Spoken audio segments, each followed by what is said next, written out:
As far back as I can remember, I always wanted to be a gangster. There's no crying in baseball! I ate his liver with some fava beans. Nice cliente. That was totally wicked! If I can change, and you can change, everybody can change! And welcome to another episode of Your Next Favorite Movie. I am your host, Josh G.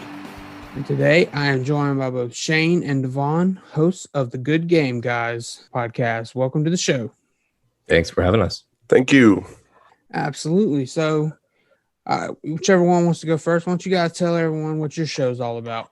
Yeah, so our podcast, we just sit down, either just the two of us or we have a guest on and we talk about whatever games we're playing that week, whatever ones we've enjoyed the most recently, ones that are coming out, news. We'll review ones that are particular, like right now we have a two-part Mass Effect series. One came out last week, the second part will come out tomorrow. So we've kind of dabbled in different things. Right now we focus pretty heavily on just current media for video games. Vaughn, you want to add to that?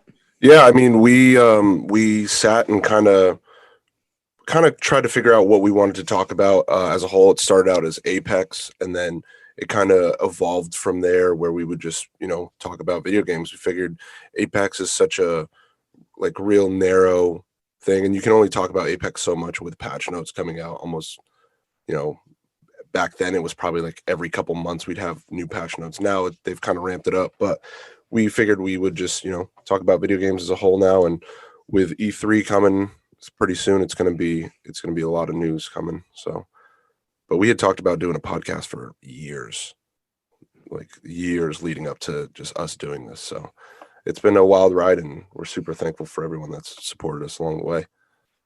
Awesome. My first podcast, it was like we were thinking about it, and someone was like, "You guys should do a podcast," and we were like, "Screw it, let's do it." My friend was a voice actor at the time, my co-host, and he already had mics and stuff, so we just went over there and did it. Nice. There you go. That's a good way to start. Yeah. All right, so we're getting into some pretty epic territory tonight because we're going to be talking about Quentin Tarantino's Kill Bill. I've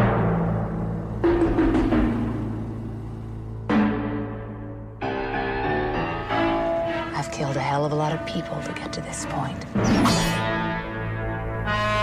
I went on what the movie advertisements refer to as a roaring rampage of revenge. I roared, and I rampaged, and I got bloody satisfaction. You've got to start becoming afraid of her because she is coming.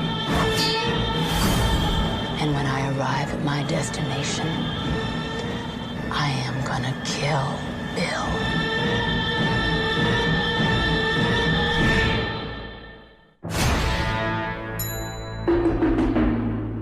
So, DeVaughn, we'll start with you. When did you first see this film? So I saw this film the year it came out. My parents went and saw it first. So the film, it came out in like 2003. I was 10 when the movie came out, and my parents wanted to go see it first and see if it was okay for me to see. And they heard that there was, some nudity and stuff like that, but it was more like in like the anime part of it. So they went and saw it. My dad took me the next day. 10 years old, I'm sitting here in the movie theater in awe, absolute awe of the movie. Absolutely loved it. It's one of my favorite Quentin Tarantino movies. I know that's kind of not everyone's favorite movie, but I absolutely love it. I grew up watching, like the Shaw Brothers and all those martial arts movies. My dad was super into them, so he kind of got me into those movies, and this movie kind of encapsulated all of everything that I loved about the Shaw Brothers: the music, the style, the fighting, the blood, the gore, everything. So being 10 years old, a lot of people were like, wow, 10 years old when you saw that movie? I'm like, yeah, I was 10. It was great. Movie's awesome. So love Kill Bill. Have so much love for it. I definitely didn't see it in theaters. I did not see it when I was 10. I saw it. I saw it first when it was on Netflix. So I don't know when, because it's not there anymore. Whenever it had its run on there initially is when I first saw it. And I'm hard pressed to think back to which Tarantino movie was the first one that I saw, or like, when I watched it, I really appreciated, but I feel like this was it. It was either this or Reservoir Dogs, but I feel like it was Kill Bill that like was so different from any movie that I'd seen yet, was so stylistic, like with, over the top blood and gore, especially like with the crazy 88s. Like I hadn't seen them. I don't think I had seen a movie that was like that. And I didn't really know like what the Tarantino style was at that point. So that was as far as I remember, because Reservoir Dogs is not quite the same. My introduction to that side of him, like the grindhouse style, and was a big fan. And then from there I've reached out to the others, but it was on Netflix. I wish I had seen it in theaters. I did see Grindhouse in theaters, and that was great. So I wish I could have been there for this one, but maybe someday it'll get back there. Yeah, what I'd really love to see is the both of them put together as the Whole Bloody Affair that's rumored. I mean, it's out. I shouldn't say rumored. Quentin Tarantino has shown it at his theater in LA, the New Beverly, but I'd love to see that. Well, you guys being video game guys, I'm gonna tell you a tragic tale. Oh no. This movie comes out, and it comes out the same day. In case you can't tell by the pillows, I am a horror fan. It comes out the same day as a video game adaptation, House of the Dead. Now, at this time, no one knows what a Uwe Boll movie is. Now I know to stay away, but no, me and my friends went to go see House of the Dead over Kill Bill. That's rough. Yeah, it is. And then I ended up seeing Kill Bill on DVD later. And I'm still disappointed to this day. I never did go back to see Kill Bill. I wasn't huge into Tarantino back then. I had seen Reservoir Dogs. My brother showed it to me. But it wasn't clicking with me yet. I was not 10. I was 18 when this came out, showing my age there. But yeah, that would be my track to not seeing Kill Bill for the first time when I wish I had seen Kill Bill. Oh, man. Yeah, in theaters is completely different. I mean, the music, what a absolute wondrous soundtrack that this movie has, everything. And just seeing it reminds me of what movie was it, Shane? Yeah, Shane saw The Joker in theaters, and I didn't see Joker in theaters. So I watched it. We watched it together through like Scener online, so we watched it that way, and honestly missed the boat on seeing that in theaters. And same kind of thing, right? I mean, the music. Yeah, but you got to see Kill Bill, so that's true. Yeah, one for you, one for me. It's a completely different experience seeing it in theaters opposed to, I mean, if you've got surround sound at home and stuff like that, I mean, you can probably mimic it, but I just remember just sitting there with my jaw dropped as like the story was being told of the bride and everything. It's such a cool story. The Deadly Vipers it's so sick. I love it. Absolutely love it. Oh, that actually leads perfectly. So for those who may have not have seen Kill Bill, just give everyone a brief synopsis of what this whole thing's about. Yeah. So Kill Bill, Uma Thurman, she plays the bride throughout, and that's kind of what they refer to her as, the bride. Most of them, besides Bill. But essentially what happens is she's part of this Deadly Viper gang. They're all named after snakes, after like deadly vipers. Her being Black Mamba, which is the deadliest of them all. And that kind of just throughout the movie kind of shows how deadly she is.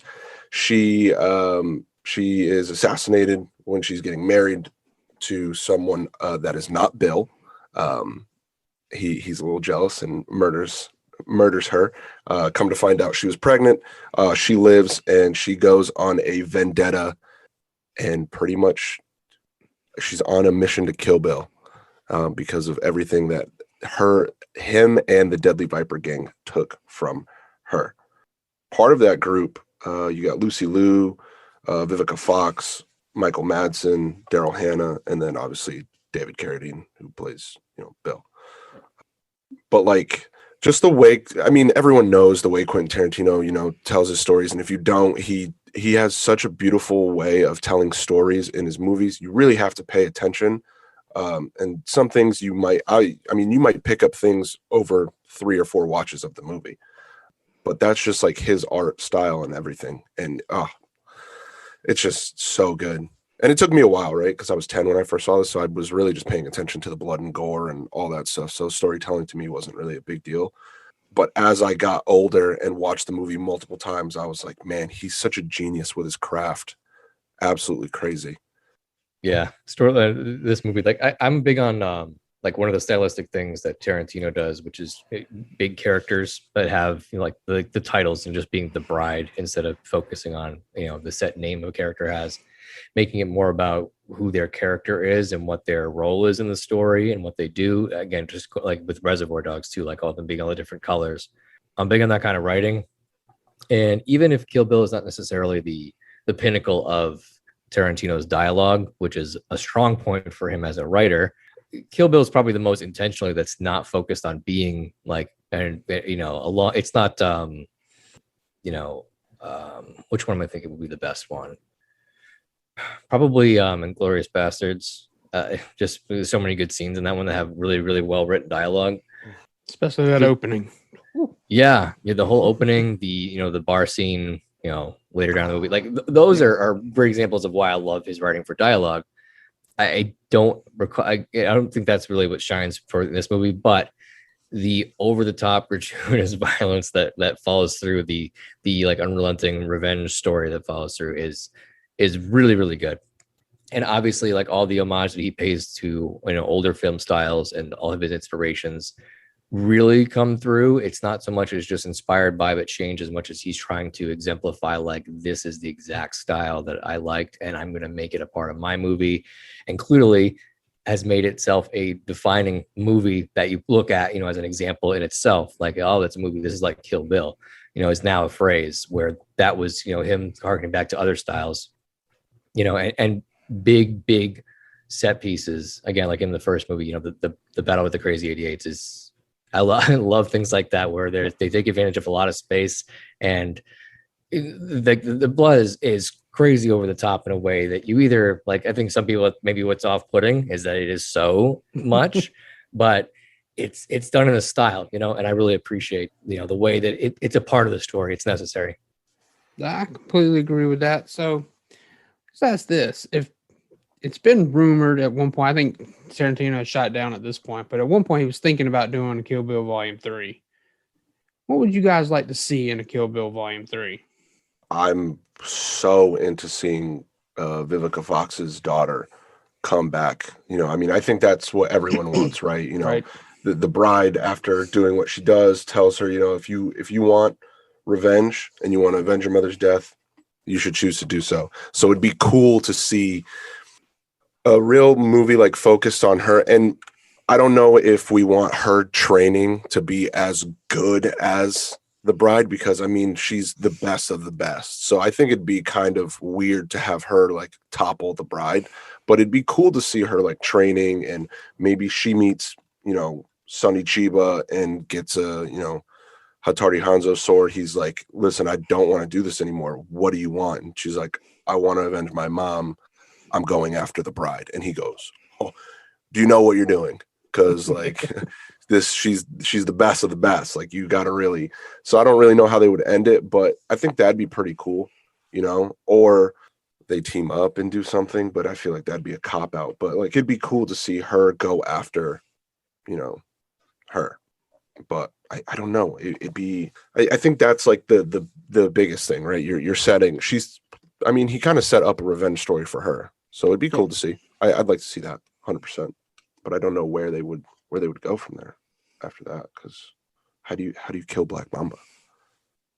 She's unkillable. Yeah, either that or her and her daughter, later down the line grow up, and maybe trying to leave all that behind her. But her daughter obviously is going to at some point either learn about who she is or what happened, or the history of it, and maybe either is directly being trained or is trying to avoid being trained and keep her out of that life like that, but inevitably gets tied into it anyway, and then she gets pulled back in to have to, I think that's kind of like a cliche follow-up, and he probably wouldn't do that if he was going to make a film. He was going to do something a little bit more, not something that we could probably plan out necessarily, but I think it would have to involve them for sure. Right. The whole theme of the films is revenge. I think if you don't have Vivica Fox's daughter come back, what's the point of the third movie? Yeah. Missed Yeah, no, I opportunity. agree. I think that's definitely the way to go. And like you say, set it up. I mean, he sets that up right there in the beginning. Yeah. Like, hey, this Should is say where it could end up Copperhead. later. That was her name. Okay, yeah. I actually remembered her Bernita Green as the actual name. I forget the snake names. I got him. Her name, she's the Copperhead. And like in the beginning, she's like Black Mamba. I should have been Black Mamba, Yeah. which is great. I mean, it's hilarious. Yeah, man, like that was like such a cool thing having. I mean, right? We said before the Deadly Viper Gang, and they're all named after snakes. Black Mamba, Cottonmouth, Snake Charmer, which that's Bill. He's a snake charmer because Right. he's got them all. Sidewinder is Bud, which is Bill's brother, and L Driver's California Mountain Snake. Like it's just so cool, just so cool. I Yeah, agree. cool would be the one word description of what the movie aims for. Right. Oh, 100%. Yeah, no argument here. I'll rewatch this back for this, and it'd been a few years, and I was like, oh, these things are so fucking good. So good. They are. So good.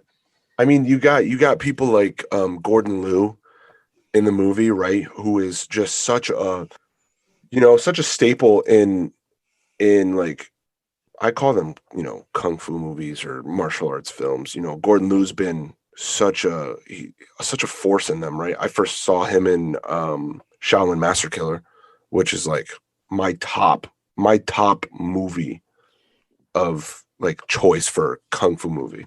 So when I heard that he was going to be, later on down the road, when I realized it was Gordon Liu in the movie, I was like, dude, Gordon Liu is the man. He plays two roles, I believe. He plays the leader of the Crazy 88s, and he plays Pai Mei. Yep. And Pai Mei is such a badass. Love Pai Mei. Oh, that whole scene of her training with Pai Mei was probably my favorite part of the movies. Absolutely my favorite parts. Her teacher, and then learning what happens to him, and she just freaks out, and she uses so much of what he taught her, like against everyone, and it's just so badass. Yeah. Oh. Yeah, no, I agree. I sometimes I'll still stand at like a wall, and I'll just put my hand to the wall just to try to see what I'm like, I'm not gonna be able to do this. What am I doing? I loved it when she was doing it in her sleep, and she like punched the wall, and she like freaked out and hurt herself. Oh my god, so good. Oh man, it was great. All right, now let's go into territory no one wants to talk about, the dreaded remake. Now, granted, I don't think, one, I wouldn't want to see it, but two, I don't think anyone could remake any Tarantino movie. Mm-hmm. But if we had to recast some of these people, mm-hmm. who do you think we want to go with? You got to recast the Bride and Bill, and probably the rest of the Viper Clan, Viper Gang. Damn, recasting them? Oof. And I can pick anyone, right? Yeah, you can. Whatever. You can flip it on its head and gender swap everything if you wanted to. I'd probably put Jessica Chastain as the bride. I don't know why, but I just think of her. Ooh, Oren Ishii. I'm trying to think. Oren, man. Shane, I don't know if you have someone for Oren, but fuck. You know who'd be cool as Bill? Morgan Freeman. That'd be badass. Morgan Freeman as Bill. I'd be down for that. Yeah, for Oren, I'm not sure. I think what is his character's name? Bud would be cool. To be Idris Elba. Ooh, that'd be dope. I was thinking John Malkovich. I'd love to see Malkovich in a movie like this. Yeah, that'd be cool too. But Idris Elba would be badass. That'd be sweet. I like that. I might switch it up and I'd probably put like Jason Statham somewhere in here too. Maybe just have him be, play L, but I don't know, different name, maybe. And then Vernita Green, Vivica Fox. Ooh, you know who'd be cool? Because Vivica Fox was she in Set It Off? She was in Set It Off, right? I'm not sure on that. I think so, but I haven't actually seen it. I'd probably put Jada Pinkett there. That'd be cool. So like Jessica Chastain. Oh, we don't have Oren yet. Shit. Oren, I would say Sandra. Okay. Oh yeah, that'd be dope. So Jessica Chastain, Sandra Oh, Morgan Freeman, Jada Pinkett, Idris Elba, and Jason Statham. That's badass. I'd watch that. I mean, if they did a remake, but I'd watch it. I'd watch it. Yeah, I agree. Right. It's like I'd watch it. I'd be apprehensive depending on who's directing it, I guess. But I would watch it. Yeah. It'd be tough, right? Because if I heard that they were remaking Kill Bill, I'd be like, no. And Jessica Chastain was going to be what, your bride? Yeah. I would say Charlize Theron. Ooh, that's a good choice. That is a very good choice. Yeah. Almost can see her playing it like now. Like not even like a remake. I could see it fitting into like even the movie as it exists right now. Yeah. So let's say if going back to the sequel, who would you want to see play Vivica Fox's daughter? Oh, grown up. Well, I think Willow, right? That'd be perfect. Either Willow or Zendaya, one of the two. Yeah, Zendaya would be good. Either Willow, Zendaya. I'm trying to think who else would probably fit really well in that role. No, those two really come. What's her name? I'd be super down for that. Tiona Paris. She was in WandaVision. Oh yeah. Yep. Gotcha. Yeah, she would actually be really cool in there. Yeah, I'd be down for either of those three. That'd be sweet. Who would play her all grown up? The bride's daughter. All grown up. That's true too, yeah. Damn. Maybe what was her name? She was in Kick-Ass. Chloe Grace Moretz? Yeah. That'd be badass. I can actually see that, yeah. Yeah. I mean, she did a great job in that movie, so I would love to see her in there. Yeah, that'd probably be a good pick. Either one of those three. And yeah, I could see that. It'd be dope. Yeah, I think she's old enough now to pull that off. Oh yeah. Oh yeah. Hell yeah. God, dude, I love those movies. All right. Last thing you gotta do. You gotta sell Kill Bill to someone who hasn't seen it. Maybe they don't like Tarantino movies. You gotta sell them on why they should watch this one. Infamous.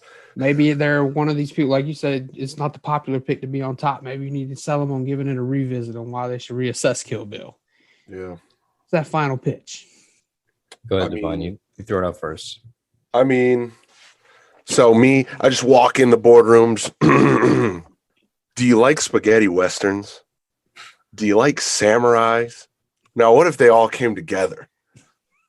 Bruce Lee meets woman, right? All conjoined into one. That's probably what I would say. I mean, the movie's great, right? I mean, you've got your action, you've got your storytelling, the music is amazing. I mean, if you're not big on blood, that's okay. I think, yes, there is a lot, but they're dealing with samurai swords and a lot of kung fu. So like that is going to be a staple. Once you get past that, the movie's just great from there. Once you get used to the fact that there are samurai swords, this is how it's going to happen. I mean, there's going to be a lot of blood. There's going to be a lot of, a lot of blood. Just so much. Once you get past it, you're good to go. 100% good to go. I think anyone would enjoy the movie. There's a lot of people out there that I've talked to a few people that are like, I can't get behind Kill Bill. And I'm like, you know what? You should rewatch it because, once I feel like that's what it is. It's such a culture shock at first for people that have never seen a lot of martial arts movies or a lot of blood or anything like that in movies. Whereas like he does this in a lot of movies, right? Inglourious Bastards, Django Unchained. Like there's a lot of blood, a lot of gore. So if you can get into those, you can get into this 100%. All right, I'm going to watch it. Thank you. Yeah, it's kind of the same thing. I'd say, good action movie that has a lot of, everybody loves a good revenge movie that has a really good, motive behind it and really get you to care about the characters and care about what's going to happen and have like cool characters with cool fights. I would probably just show them the beginning of the first movie if I think that that's something they'd be into. Let them watch the whole beginning, like the wedding portion of it, and then just say, "There you go, all set." Like if that doesn't tie you into want to watch the rest of it, I don't know what will. That's a couple minute clip. That's a little trailer you can play. Just like give me the first 2 minutes. Yeah, right. That's all it needs. Yeah. But no, it's exactly. It has perfect training. It has like it's same thing as like samurai fights, like the fight sequences. If you're big on like intense action sequences, like to be fair, the Crazy 88 sequence is no Kingsman, but it's still very good. It's still very, very good. Oh, that Crazy 88 fight was so awesome, especially like towards the end where she sees the young kid and he's like 15 and she just bends him over and just ding ding, go back to your mother, bing bing, go. What are you doing with the Yakuza? Like crazy. She murders everyone in that place. I think my favorite part was when she was standing up top and it's just like his pan out shot of the whole floor and there's people rolling around and like just arms off, there's bleeding all over the place. Oh my god, it was great. And the band, I think the band was still playing too. The whole song, like that whole. Well, and the fact that during that fight that it goes black and white too, like just the stylized portion of it is awesome. And I'm pretty sure in the whole bloody affair, the unedited version, they actually leave it all in color. Mm-hmm. Yeah, that'd be cool to see. Yeah, I think they did because I think the whole black and white. It was a stylized choice, but I think also it would have got him an X rating because it was too much. So he went black and white with it. Yeah. If I'm remembering correctly. Yeah. I may be wrong, but I think I heard that. No, I think you're right about that because if they would have just showed it all in color, it would have been. They were already pushing it when they put it in theaters, right? It was like you had to be 17 or older to go see this movie, or you had to be with a parent like me. So I would not have been allowed to see it at 10. No way. Listen, man, I saw people bringing their kids in to see Deadpool, right? And I was like, all right, cool. And I think the people I was with were like, oh my god, they're bringing their kid to see Deadpool. Like, what? I was like, dude, I saw Kill Bill when I was 10. They're good. They're okay. This is mild to what I saw. Yeah, I think the only time I've ever questioned someone was I saw a grandma bring in an 8-year-old to House of 1,000 Corpses. Ooh. Oh, dude, I couldn't watch that movie as an adult. Yeah. Well, I watched it as an adult, and we were actually leaving, and they were coming in early, and I'm like, I don't think she knows what she's getting into. Ooh. You think the name would kind of give it away? Right. You would think so, but House of 1,000. What? Maybe that's not right for you. I don't know. Maybe we should see like the Power Rangers movie instead. I don't know if it was just up Or on Kill Bill. Kill Bill's perfect for your age. I don't know if it was just up on the thing, his house, and she's like, "Oh, that sounds fun," and didn't actually see the whole title or what. But yeah, or convinced like, no. This is a good movie. It's just a silly name. It's a joke. You're gonna love it, and then it's too late. Already bought the tickets. Right. Oh, jeez. All right, guys, I think that's going to wrap this one up. Why don't you tell everyone where they can find you and the show? Yeah, so you can listen to our podcast on Apple Podcasts, Spotify, Google Podcasts, all the normal places. Follow us on Twitter and Instagram at Good Game Guys Pod. You can find us on Podchaser to see our episodes, to leave a review there if you'd like. We also have a coffee account, so ko-fi.com/Good Game Guys Pod. If you want to, afterwards, if you think we're worth it, and you want to throw a couple of dollars there, you can. The biggest thing we're active on is Twitter, and the episodes. That's wherever works best for you. 100%. Yeah. Go out there, follow us. Also, give this pod that we're on right now a listen to. Not just our episode, previous episodes and future ones. So check them out. All right. And as always, you can follow the show at YNF Movie Pod. We're on Twitter and Instagram. Available wherever you get your podcasts. And be sure to come back next week as I'll have a new guest and a new movie. And who knows, that may become your next favorite movie. You guys take care. I'll talk to you next time.